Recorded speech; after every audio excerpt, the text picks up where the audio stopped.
L'opposition remporte les élections municipales de la Seine. Le tribunal administratif de Nice confirme les résultats du 32e bureau. Remous au sein du gouvernement et du Parti socialiste, les projets fiscaux de Jacques Delors et la querelle de l'enseignement privé alimentent les dissensions. Le président libanais Amin Gemayel demain à Damas pour rencontrer le Syrien Assad, un sommet qui peut être une soumission. La guerre entre l'Iran et l'Irak, Téhéran dément les bombardements et le blocus par l'Irak du terminal pétrolier de l'île de Karg. La France accorderait un nouveau prêt à l'Irak. L'adieu à Roger Coudert, ses obsèques ont été célébrées aujourd'hui à Mauvezin dans le Gers en présence des grands noms du rugby français et de tous ses amis. Madame, Monsieur, bonsoir. Charles Scaglia est bien le nouveau maire de la Seine-sur-Mer. Le tribunal administratif de Nice a en effet entériné la victoire de l'opposition au second tour des élections municipales dans ce qui fut pendant 25 ans un bastion du Parti communiste, en confirmant les résultats du 32e bureau sur lesquels il y avait litige. Sur place, Dominique Laury. Du 32e bureau de la Seine. Mais cette fois, nous sommes à Nice. Il est 14h45 quand, en présence des deux candidats, M. Maillet, vice-président du tribunal administratif de Nice, ouvre l'urne et commence le contrôle des documents, et notamment du fameux procès-verbal incriminé. Ce procès-verbal ne mentionne pas le nombre de voix obtenues par chacune des deux listes en présence. M. Maillet se propose donc de recompter les bulletins du 32e bureau afin, précise-t-il, de compléter le procès-verbal. Maurice Blanc conteste cette procédure. Le tribunal administratif est incompétent, estime le candidat de la gauche, pour procéder à un nouveau dépouillement. Non, on ne sera pas dépouillé. Nous donnons notre position et puis nous sortons. Moi, je n'assisterai pas. Non, mais vous faites ce que vous voulez, monsieur, vous êtes libre. Et sous les regards de son adversaire, Maurice Blanc quitte le tribunal administratif. Pour lui, le dépouillement n'a aucune valeur. Vous allez saisir la justice ? Absolument. Je crois que c'est un fait unique en France, à la fois dans ce qui s'est passé dimanche dans cette élection, où manifestement on a manipulé des chiffres dans ce 32e bureau, avec ce président, monsieur Pecht, évidemment, et là alors dans la façon dont on règle ce problème, ça vraiment, alors nous ne comprenons plus. Il y a déni de justice dans cette affaire-là. Nous ne pouvons pas l'accepter parce que c'est inacceptable. 16. 17. Le président imperturbable compte les bulletins et annonce les résultats officiels. 10. Alors, l'Union de la gauche obtient 15 037 voix. La liste d'opposition, 15 065 voix. Bon. Nous avons retrouvé exactement le même nombre de voix qui avaient été annoncées et proclamées publiquement dans ce bureau de vote par son président, et j'en suis très satisfait pour moi et pour lui aussi, puisque cela le lave de tout soupçon, comme certains voulaient le laisser entendre. L'opposition l'a donc emporté avec 28 voix d'avance, mais l'affaire n'est pas terminée, puisque Maurice Blanc a introduit un recours aux fins d'annulation du scrutin. Dans l'état actuel des choses, en tout cas, l'opposition réussit son doublé dans le Var en remportant donc à la fois les élections de Draguignan et de la Seine. En revanche, à Blénaud-les-Pont-à-Mousson, où une autre élection partielle avait lieu dimanche, l'Union de la gauche, conduite par le maire communiste sortant, l'a emporté dès le premier tour. Jacques Delors veut-il et peut-il faire baisser les impôts et les charges sociales? Oui, affirme-t-on rue de Rivoli au ministère de l'économie et des finances, qui nous a pourtant habitués depuis des années à des annonces dans l'autre sens. Hier soir, sur France Inter, M. Delors révélait l'existence d'un plan de réduction des prélèvements obligatoires dans la ligne de l'engagement pris en septembre dernier par le chef de l'État, qui avait jugé la ponction fiscale des Français déjà trop lourde et qui souhaite donc l'abaisser d'1 point l'an prochain. Ce plan, M. Delors veut le présenter dans les prochains jours jour, a-t-il dit au président Mitterrand, mais déjà toutes sortes d'hypothèses circulent sur son contenu. On contracterait les recettes et les dépenses. Au lieu de toucher 1000 francs d'allocation familiale, une famille, par exemple, bénéficierait d'une diminution d'impôts équivalente. Dans le même esprit, une entreprise pourrait toucher moins de subventions, mais acquitter moins d'impôts. On en discute actuellement au sein d'une commission spéciale. La taxe professionnelle pourrait être soit plafonnée, soit diminuée. Une certitude, cette taxe sera probablement une pièce importante dans le dispositif prévu. Pour les particuliers, il n'est pas impossible d'envisager un mécanisme identique pour la taxe d'habitation. Les services fiscaux du ministère des Finances étudient actuellement une telle éventualité. La charte des cadres, qui est en préparation chez M. Le Garec, ministre du Plan, pourrait proposer des aménagements fiscaux favorables aux cadres et aux revenus au-dessus de la moyenne.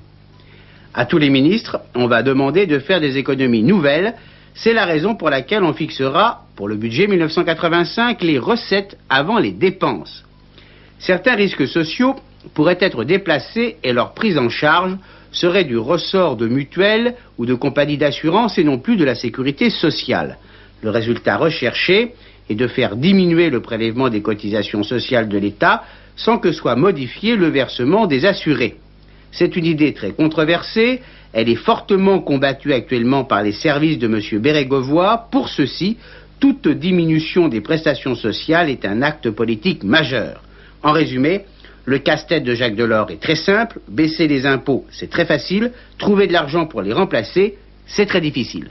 Mais hier soir, le ministre de l'économie et des finances a confirmé l'existence de ce plan fiscal.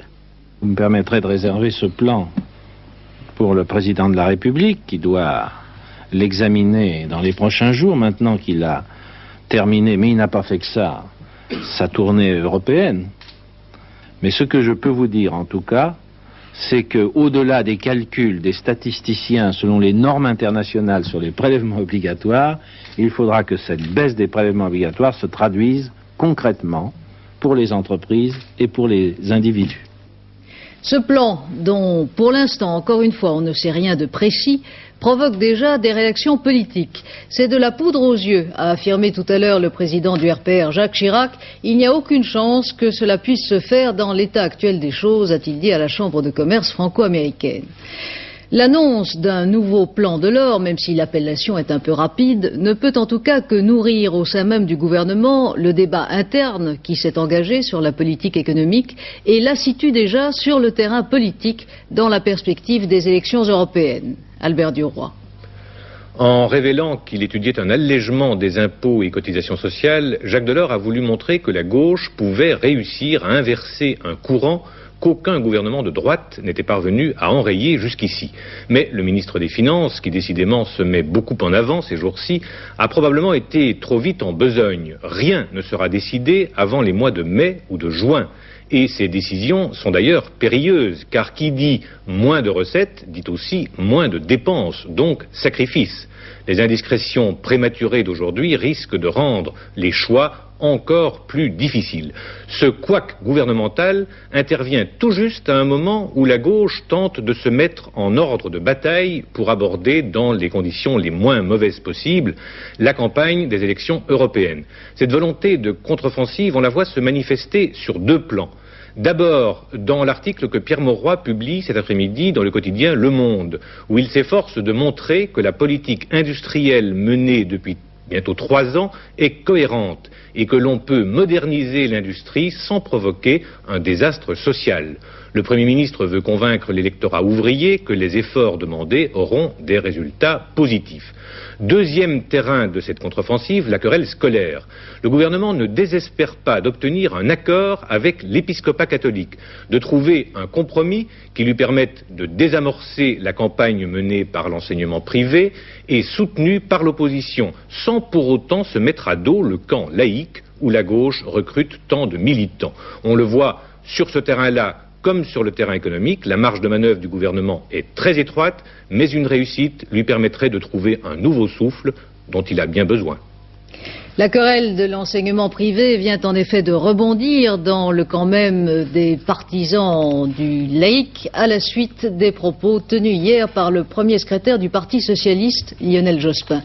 Lionel Jospin a prôné la souplesse, surtout après les imposantes manifestations ces derniers temps des partisans du privé. Et les réactions aujourd'hui sont vives du côté des laïcs. Estelle Gouzy et Bruno Ledreff. 300 000 manifestants dans les rues de Lille samedi dernier.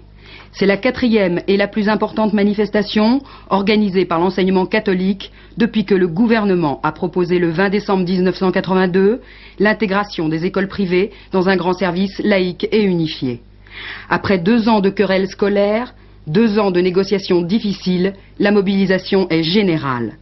Les défenseurs de l'école privée sont même rejoints par une foule grandissante d'opposants à la politique du gouvernement. À quelques semaines de l'ouverture au Parlement d'un débat sur ce dossier, le Parti socialiste, par la voix de son premier secrétaire, nuance ses positions. Je rappelle que l'engagement de François Mitterrand en faveur d'une grande école publique était clair, mais qu'il s'est toujours aussi accompagné de l'idée qu'il faudrait convaincre, discuter et non pas imposer. Je crois qu'on ne doit pas imposer. Et que la bataille économique et sociale dans laquelle nous sommes engagés reste pour moi un objectif prioritaire. Donc faisons preuve de sagesse politique. Les tenants de l'enseignement public, descendus eux aussi dans la rue à plusieurs reprises, s'étonnent aujourd'hui de cette prise de position toute nouvelle.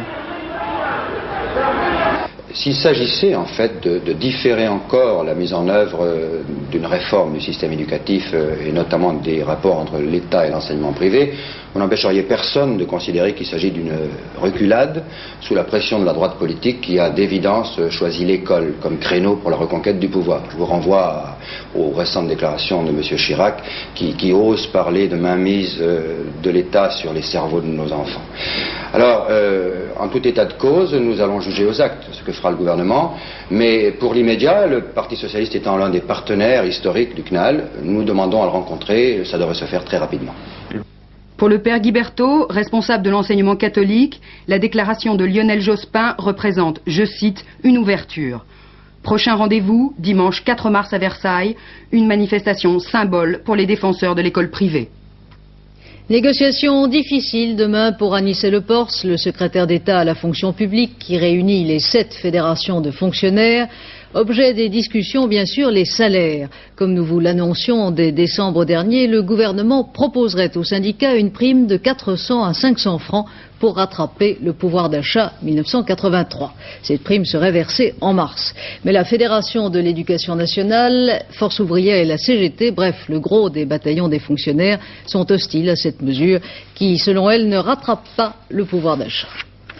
À Bruxelles, les ministres européens de l'agriculture ont progressé dans leurs négociations sur les prix agricoles. Les 10 ne sont plus dans une situation de blocage absolu, a déclaré le ministre français Michel Rocard, qui présidait ce conseil. Reste cependant à trouver une solution financière pour résoudre le problème des montants compensatoires monétaires et des excédents laitiers. Ce sera sans doute la tâche du sommet européen de Bruxelles à la fin mars, a dit M. Rocard. Par ailleurs, à Bruxelles toujours, les ministres de la Recherche de la Communauté ont donné le feu vert au lancement d'un programme vital pour l'avenir de l'Europe dans le secteur des technologies de l'information. Le programme Esprit, c'est son nom, a pour ambition de rattraper en 10 ans le retard pris par l'Europe sur les États-Unis et le Japon dans les domaines de la microélectronique de pointe, du logiciel et de tout ce qui touche au traitement avancé de l'information. Les prix des carburants vont sans doute baisser à la mi-mars, 5 centimes de moins en principe pour le litre d'essence et de super. Ce réajustement est lié à la baisse du dollar. La devise américaine a encore perdu 1% de sa valeur aujourd'hui à Paris en se rapprochant de la barre des 8 francs et ce malgré l'inquiétude des marchés financiers et pétroliers face à l'escalade de la guerre entre l'Iran et l'Irak. De très violents combats se sont poursuivis aujourd'hui dans la région de Bassora, au sud du front, mais Téhéran dément les affirmations lancées hier par Bagdad, selon lesquelles l'aviation irakienne aurait bombardé le terminal pétrolier iranien de l'île de Karg. Selon les milieux maritimes de Londres, le chargement du pétrole s'y poursuit normalement. Mais l'Irak a menacé aujourd'hui de détruire tout navire qui s'approcherait des côtes iraniennes. Et pour la première fois depuis le début du conflit, un bâtiment de la marine américaine dans le Golfe a tiré des coups de semonce contre un avion de reconnaissance iranien. L'ayatollah Khomeini a lancé aujourd'hui lui-même une nouvelle mise en garde aux États-Unis qui ont prouvé, a-t-il dit, leur faiblesse au Liban et qui ne sont plus en mesure de décider de la libre circulation ou non dans le détroit d'Ormuz. C'est dire que l'enjeu de cette guerre de 4 ans entre l'Iran et l'Irak déborde les rives du Golfe Persique. Philippe Rochaud. Ces hommes sont les volontaires de la mort, volontaires pour le front de la guerre contre l'Irak, mais aussi volontaires pour faire triompher la révolution islamique iranienne au-delà de ses frontières. Ils se veulent martyrs de la révolution islamique, une idéologie qui nous échappe en Occident, mais qui est pourtant à la base de la guerre que mène aujourd'hui l'Iran contre son voisin, l'Irak. Sous prétexte du différend frontalier du châtel arabe, l'Irak a pris les devants en septembre 80 et lancé son armée contre l'Iran. Des milliers de morts et de prisonniers. Mais c'était sans compter sur le pouvoir mobilisateur chez 40 millions d'Iraniens dont l'armée progressivement allait reconquérir, mètre carré par mètre carré, les territoires perdus. L'Iran pensait convertir les Irakiens à la révolution islamique, surtout les chiites, comme eux, majoritaires dans le pays. Mais en Irak, on est d'abord arabe et nationaliste avant d'être islamique. La révolution iranienne ne semble guère avoir eu de prise sur les Irakiens. Même dans les régions sud, à majorité chiite, on brandit toujours les portraits de Saddam Hussein et pas ceux de Khomeini. Mais la guerre islamique iranienne menace aussi le Golfe. On l'a vu en décembre dernier à Koweït, quand des camions et des voitures piégées ont frappé l'aéroport, l'ambassade américaine, l'ambassade de France et des bâtiments publics. Les États du Golfe, les régimes modérés, tous les alliés des États-Unis ont peur de l'extension de la révolution iranienne. Aujourd'hui, ils ont renforcé leurs mesures de sécurité à l'intérieur du Conseil de coopération du Golfe. Et ici, tout le monde soutient l'Irak contre l'Iran, alors qu'autrefois, l'option socialiste de Saddam Hussein, le président irakien, son attitude de refus dans le conflit du Proche-Orient, effrayait les régimes arabes conservateurs de la région. Mais aujourd'hui, les émirs du Golfe et l'Irak redoutent que l'Iran n'attaque en représailles le détroit d'Ormuz, ce passage de 50 km de large où s'écoule 30% du pétrole destiné au monde occidental. L'Iran et le sultanat d'Oman se partagent le contrôle du détroit et la sécurité des pétroliers. Les États-Unis ont menacé d'intervenir si la liberté de navigation n'était pas assurée. 5 navires de guerre américains patrouillent déjà à l'entrée du Golfe et une trentaine dans l'océan Indien. Alors les soviétiques peuvent-ils s'opposer à une intervention américaine en cas de blocus de la route du pétrole par la révolution islamique iranienne? En fait, Moscou ne soutient plus l'Iran depuis l'expulsion d'une vingtaine de ses diplomates et l'exécution de 10 membres du Parti communiste iranien. Alors l'Iran est seul, c'est pourquoi le blocus de ce détroit d'Ormuz restera sa dernière carte. Washington est prêt à tout faire pour empêcher un blocus naval du Golfe, a répété aujourd'hui la Maison-Blanche. Moscou, par le biais de l'agence TASS, accuse les États-Unis de se préparer à une intervention armée. Mais le Kremlin observe en fait un attentisme prudent, puisque pour une fois, l'Union soviétique est dans le même camp que Washington. Moscou est en effet le premier fournisseur militaire et le premier partenaire économique de l'Irak. En deuxième ligne, la France, qui, dans les domaines civils et militaires, est le premier partenaire occidental du régime de Bagdad. Le numéro 2 du régime est en ce moment à Paris, où il a été reçu à déjeuner par le Premier ministre. Paul Nahon lui a demandé confirmation du raid irakien contre le port pétrolier iranien de Karg. Oui, je le précise. Au cours de l'attaque hier contre l'île de Karg, nous avons détruit plusieurs pétroliers.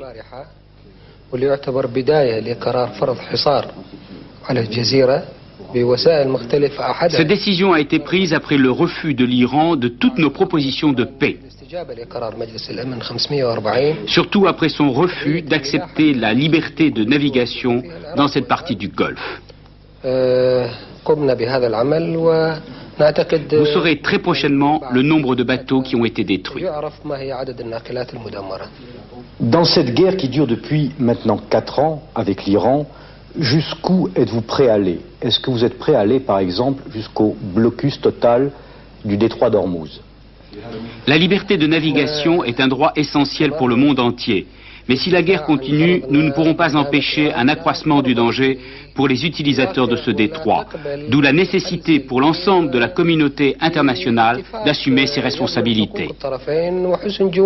Monsieur le Premier ministre, avez-vous besoin d'une aide financière de la France pour, par exemple, continuer cette guerre contre l'Iran? Non. Monsieur Ramadan a aussi affirmé que la France livrera à l'Irak les 29 Mirage F1 selon les termes du contrat de 82. Malgré ce qu'a dit Monsieur Ramadan, la France envisage en tout cas, et c'était sans doute le but de sa visite, de consentir à l'Irak un nouveau prêt pour que ce pays appauvri par la guerre soit en mesure de rembourser les échéances de ses dettes. Ce nouveau prêt s'élèverait à 4 ou 5 milliards de francs. À Beyrouth, encore des bombardements aujourd'hui sur les quartiers chrétiens et sur la zone du palais présidentiel. Et ce soir, coup de théâtre dans la capitale libanaise, la télévision locale vient d'annoncer que le président Gemayel se rendra à Damas demain pour y rencontrer le président Assad. De Beyrouth, Jacques Abouchard. Il y a à peine quelques minutes, la télévision libanaise vient d'annoncer la rencontre imminente entre les présidents libanais et syriens, mais sans préciser qu'elle aurait lieu demain à Damas. C'est vraiment un moment historique pour le Liban. La crise est peut-être en train de basculer après des semaines d'atermoiement. Amin Gemayel, c'est maintenant évident, va devoir annuler le traité de mai dernier avec Israël. Son voyage annoncé à Damas en est la quasi-confirmation. Depuis son élection en septembre 82, Amin Gemayel avait toujours repoussé l'idée de ce déplacement qui ressemble aujourd'hui à une véritable capitulation. À New York, le Conseil de sécurité des Nations Unies poursuit ses consultations pour envoyer à Beyrouth des casques bleus sur la base d'un projet de résolution que la France a révisé. Le djihad islamique, le mouvement qui a déjà revendiqué plusieurs attentats meurtriers, a lancé aujourd'hui un avertissement au contingent français lui donnant une semaine pour quitter Beyrouth.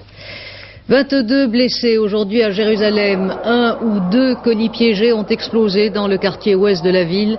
L'attentat a été revendiqué par 2 organisations palestiniennes dissidentes, le FDLP et le groupe Abu Nidal. Cet attentat intervient au moment où Yasser Arafat, contre le vœu de ces organisations, mais avec le soutien des Palestiniens des territoires occupés, poursuit à Amman ses conversations avec le roi Hussein de Jordanie. L'Allemagne de l'Est rompt le silence sur l'affaire de la nièce de son Premier ministre, réfugiée à l'ambassade ouest-allemande de Prague avec sa famille. L'agence officielle est-allemande, dans un communiqué ambigu, affirme que le numéro 2 du régime n'entretient pas de relation avec cette famille. Selon la télévision ouest-allemande, pourtant, les tractations pour faire passer la famille à l'ouest seraient en bonne voie. Encore un rebondissement dans l'affaire des grâces médicales de Marseille. Le parquet général de la Cour d'appel de Versailles vient de se pourvoir en cassation contre l'arrêt de relax prononcé par la Cour d'appel le 21 février dernier. Après la condamnation en première instance de 4 prévenus sur 5, des peines plus sévères avaient été réclamées en appel contre les 5 personnes accusées d'avoir facilité l'évasion d'un trafiquant de drogue en 81 à Marseille. Et la semaine dernière, la Cour d'appel avait, contre toute attente, relaxé les prévenus. Le procureur général de Versailles, fait exceptionnel, vient donc de se pourvoir en cassation. L'épreuve de force entre l'administration française et les réfugiés basques espagnols qui depuis 40 jours faisaient la grève de la faim dans l'église d'Arbonne, l'épreuve de force se termine et le dialogue pourra reprendre. Les grévistes de la faim ont annoncé aujourd'hui l'arrêt de leur jeûne. Jean-Marc Dubois. Ils étaient 44 le 20 janvier, ils n'étaient plus qu'une vingtaine ce matin lorsqu'ils ont décidé de cesser leur grève de la faim après 40 jours. Ils avaient entamé ce mouvement pour protester contre les mesures d'éloignement décidées par le gouvernement français à l'encontre de plusieurs réfugiés basques espagnols et obtenir un statut de réfugié. Le 6 février, expulsé de la cathédrale de Bayonne par les forces de l'ordre, il s'était installé aussitôt dans cette église à Arbonne près de Biarritz. Depuis le début du mois, Plusieurs des grévistes avaient dû être hospitalisés sur décision médicale et l'on commençait à s'inquiéter pour ceux qui poursuivaient le mouvement. Ce matin, ils ont expliqué qu'ils cessaient leur grève de la faim après 40 jours, car ils avaient finalement reçu l'engagement des autorités françaises de prendre en compte leurs revendications. Disparition mystérieuse au Pays basque français. La compagne d'un réfugié basque espagnol proche de l'ETA a disparu. La police n'exclut pas un enlèvement. Le conflit des routiers est loin d'être terminé au col du Brenner, à la frontière entre l'Italie et l'Autriche. Plus de 2000 camionneurs y sont bloqués depuis plusieurs jours. La police italienne est intervenue ce matin, mais les barrages restent en place. Plus de 2000 personnes, dont 2 ministres, Madame Edwige Avis et Monsieur Georges Filiou, ont assisté cet après-midi aux obsèques de Roger Coudert à Mauvezin, dans le Gers, où il repose désormais. Le vendeur de bonheur, comme l'a rappelé le père Georges Bernès dans son homélie, a reçu l'hommage du monde du rugby, du journalisme et de ses amis. Dominique Leglou. Ils sont venus, ils sont tous là, tous ces petits du 15 de France. La génération des années 50, celle des Lucien Mias, celle des années 60 de Villepreux, celle des années 70 du talent de Joe Mazot. Artistes ou déménageurs, piliers ou trois carrels, ils sont venus rendre hommage à celui qu'ils ont considéré année après année comme leur 16e homme. Le président Ferraz, ses amis de la presse écrite et parlée, et tous ces anonymes pour qui Roger était un marchand de bonheur. Ils étaient plus de 2000 à se rendre à 15 h à la petite église de Mauvezin, une charmante bourgade située au cœur du pays de Gascogne. Tiens compte que de mes faiblesses qui pourra se présenter devant toi. Ta joie, c'est de pardonner, et c'est pourquoi j'espère en ta bonté. Douleur d'une famille unie par l'amour, Noun, sa femme, Christine, sa fille, Laurent, son fils et leurs 4 enfants. Tristesse d'une foule recueillie sur le parvis de l'église, présence recueillie de 2 ministres. Geste chaleureux de 6 rugbyman bouleversés.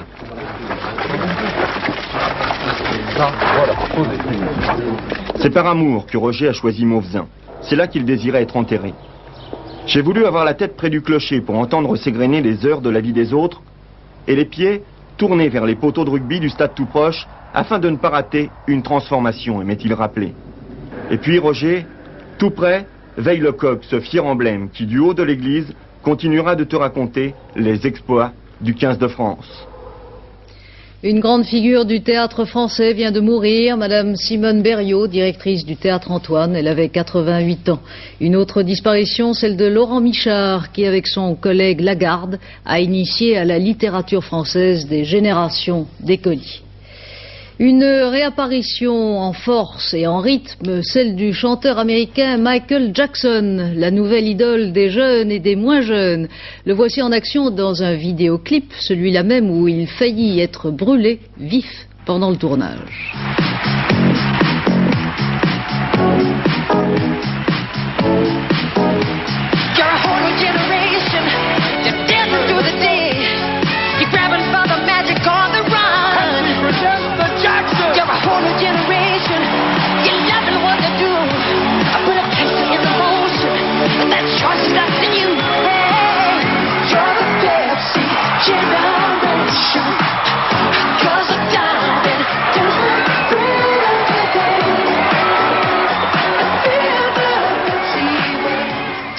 Justement, à ce propos, un nouveau magazine qui s'appelle Photorock et qui, vous le voyez, est consacré à Michael Jackson. Parmi ses nouveaux confrères, saluons le nouveau magazine Voir de nos confrères Télérama, le mensuel de tous les écrans, les aventures de l'image, peut-on lire en couverture. Et puis un nouveau magazine historique, Historama. Et puis dans un tout autre veine, un journal exceptionnel que vous ne devez pas rater.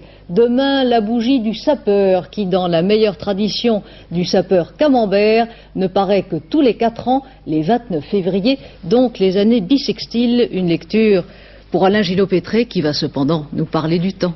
Oui, comme le disait le sapeur Camembert, quand les bornes sont franchies, il n'y a plus de limites. Des limites que les nuages ont franchies, du gris dont on fait les nuages. On a tout ce qu'il faut pour avoir du mauvais temps. Demain, regardez la photo satellite.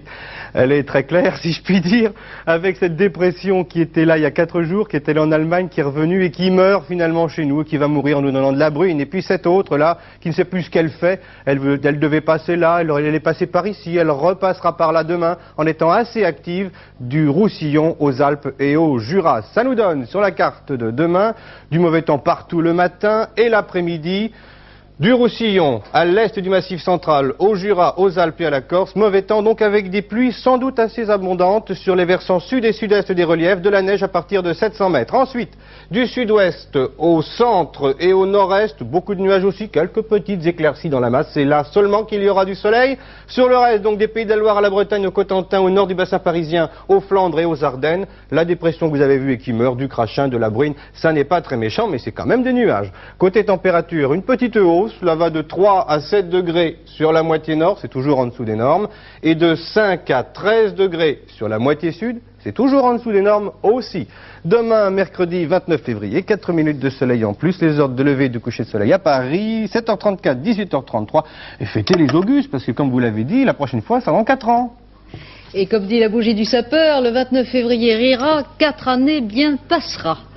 Voilà, 23h, dernier journal avec Jacques Segui et un débat sur l'introduction en France d'une nouvelle technique en matière de diagnostic médical grâce à la rhémnographie. Un seul hôpital français dispose pour l'instant de cette nouvelle technique. Ce débat opposera le secrétaire d'État à la Santé, Edmond Hervé, au professeur Alain Degré, chef du service à Kremlin-Bicêtre. Demain, 12h45, antenne de midi, 18h30, c'est la vie, et j'aurai le plaisir de vous retrouver demain à 20h. Très bonne soirée.